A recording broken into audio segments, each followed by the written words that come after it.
Hi guys, welcome to Dakes Gaming, and today I'm going to cover the most recent update towards Outriders. Now, this was published by Square Enix on Reddit, and I'm going to go through it with you step by step. Now, if you are new to the channel or have visited the channel previously, do consider subscribing because the content that I'm going to be doing is going to be majorly focused on updates, guides, and also I'm going to be looking to do streaming in the near future as well. So hopefully there's going to be a variety of different content that will be interesting to you, but also informative. So stick around and let's chat about it. Anyway, first things first. So with the demo launch week, there's been some issues with connectivity, and I think this was at the beginning of the launch week. So this was when everyone really tried to get onto the game and was having issues because the servers were just getting clogged up. When it comes to patching the demo, this is going to be happening on the 5th of March at 3 PM British time, so keep an eye out for it because everything's going to change. Now, some of the updates that are coming is they're going to be adding a motion blur toggle to all platforms. They're going to be making some frame rate changes, so this will work better across all platforms as well. And they're going to improve on matchmaking so that more people can play together, because when I did it, it took a really long time, and then someone joined my game and I didn't even know they were there, to be honest, until I died and I didn't wipe. So there's a few issues with PC. Now, there was an issue where it would crash and when opening the menu or inventory. I don't play PC, so I'm not too familiar with that. However, there was also a bug that deleted players' gear if their connection dropped out during a transition, which I must say would suck, because if that was a specific item that you wanted, then it can be really hard to find that item once more. With Xbox, there's a fix to menu prompts not displaying correctly, and also in different languages. On PlayStation, they're fixing the store links so that people can actually buy it. I tried that, it didn't work for me either, so yeah. And they're also fixing some audio desynchronization in cutscenes. Now, as I've highlighted here, Friday, March the 5th at 3 PM British time, this will affect all platforms. Just be aware of it because it's happening. Now we go on to the patch details. So what's changing? So the captain mob healing light is going to have its effectiveness reduced.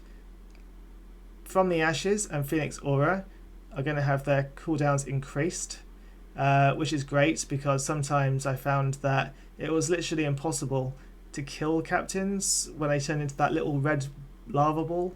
It really was impossible. I might have killed a captain about 20 times before it actually died, which was a bit of a joke really, because it completely messed my speed runs up. Changes to Goss. He's going to have his health points increased for repeat playthroughs. I guess that's okay, but I was finding it pretty easy to farm him, but I didn't really find that he was actually dropping me any decent loot, so I didn't really see the point. But there is going to be some changes to the loot drops, and what this means is that you're not going to like this if you're doing this, but the chest runs, yeah, that's not going to work anymore. So you're not going to be able to get legendary items from chests anymore, because they feel that it's not in the spirit of the game.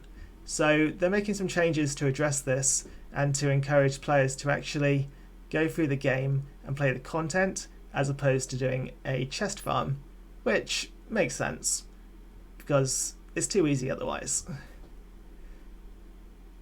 Side quest rewards on repeat runs will now have a chance to drop legendary items. Now, for me, this is a very welcome change because what I found from my experience was that once I had done the repeat mission, the chests would disappear.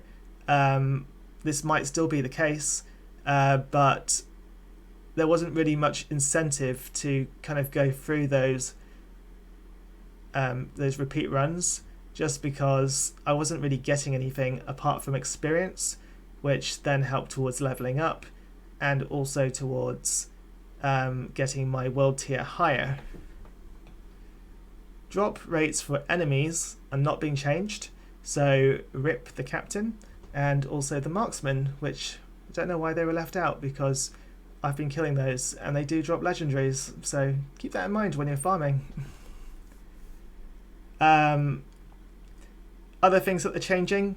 Now, I think we covered this previously, but the camera shake during cutscenes and dialogues, matchmaking, the cover system, items disappearing. Now, this was a hot topic, and this is something which I covered in a previous video because it happened to me, and it has happened to other people. It may have been happening to you as well. So it's really good to see that they're being very transparent about this.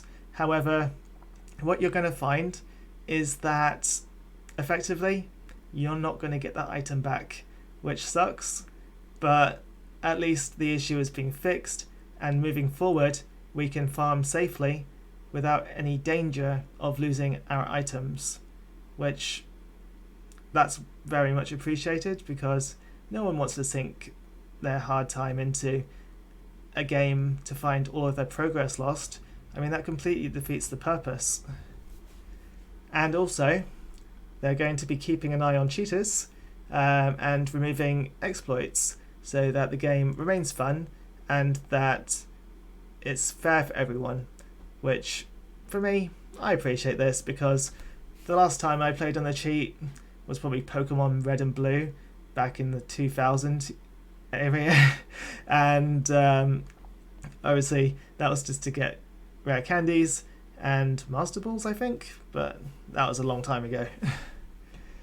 And yeah, that really concludes it. The game is due to come out on April 1st, so they're going to be keeping an eye on the player feedback and the bugs that are coming out in the demo still, and it's likely that we will see more content coming out from the company as far as updates are concerned, and I think it's going to launch quite well. I'm looking very forward to the game because it looks fantastic, and I think it's going to be a good game to play moving forward. It's very Diablo style for me. Obviously, it's not demons and stuff, but it's close enough. Anyway, guys, thanks for watching the video. Fully appreciate it. If you haven't subscribed, consider doing that. I'm going to be releasing Outrider content on a regular basis, streaming and doing guides. So, yeah, I look forward to seeing you in all the future videos, and feel free to drop me a like if you like the video. Thanks very much. Take care.